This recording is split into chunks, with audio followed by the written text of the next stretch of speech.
अस्सलाम वालेकुम।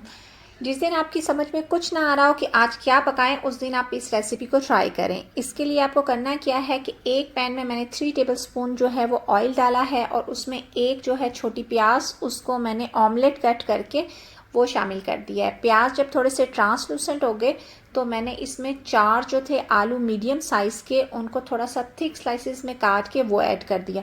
आलूओं को आपने थोड़ा सा फ्राई करना है और फिर इसमें बाकी मसाले जो हैं वो ऐड कर देने हैं। ये रेसिपी बहुत ही जल्दी तैयार हो जाती है और जो लोग नहीं भी खाते आलू वो भी इसे शौक से खा लेते हैं। इसके अंदर जो मैं ड्राई मसाला जात शामिल कर रही हूँ उसमें है 1/4 टीस्पून कलौंजी, 1/2 टीस्पून मैंने इसमें हल्दी पाउडर डाल दिया है, 1 टीस्पून मैंने इसमें चिली पाउडर डाल दिया है, 1 टीस्पून सॉल्ट डाला है और 1 टीस्पून चिली फ्लेक्स डाल के मैंने सारे मसालों को आलूओं के साथ उसकी भुनाई कर ली है।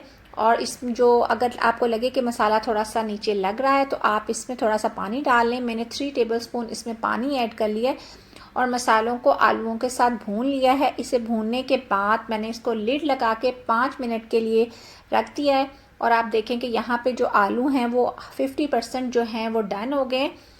इस स्टेज पे हमने इसमें जो है वो टमाटर ऐड कर देने हैं। अगर आप टमाटर पहले ऐड कर दें तो फिर जो है आलूओं को गलाने में बहुत देर लगती है, लेकिन आप अगर हाफ आलू डन करने के बाद टमाटर डालें तो आलू बहुत जल्दी गल जाते हैं।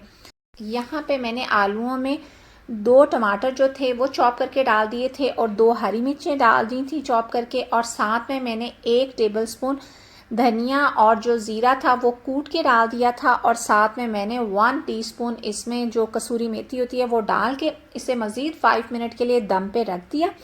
और अब ये देखें 5 मिनट के बाद आप जब दम उठाएंगे तो आपके जो आलू हैं वो बिल्कुल तैयार हो गए होंगे। ये देखेंगे कितने सॉफ्ट हो गए हैं और कितने मज़े के बन के तैयार हो गए। इतने से कम से टाइम में जो है ना बहुत ज़बरदस्त किस्म की ये आलू की कतलियाँ जो हैं वो तैयार हो जाती हैं। इसको फ्रेश धनिए और गरम मसाले के साथ गार्निश करके अपनी फैमिली को सर्व करें। मुझे उम्मीद है कि ये रेसिपी आपको और आपकी फैमिली को बहुत पसंद आएगी। मिलूंगी नेक्स्ट व्लॉग में, तब तक के लिए अल्लाह हाफिज़।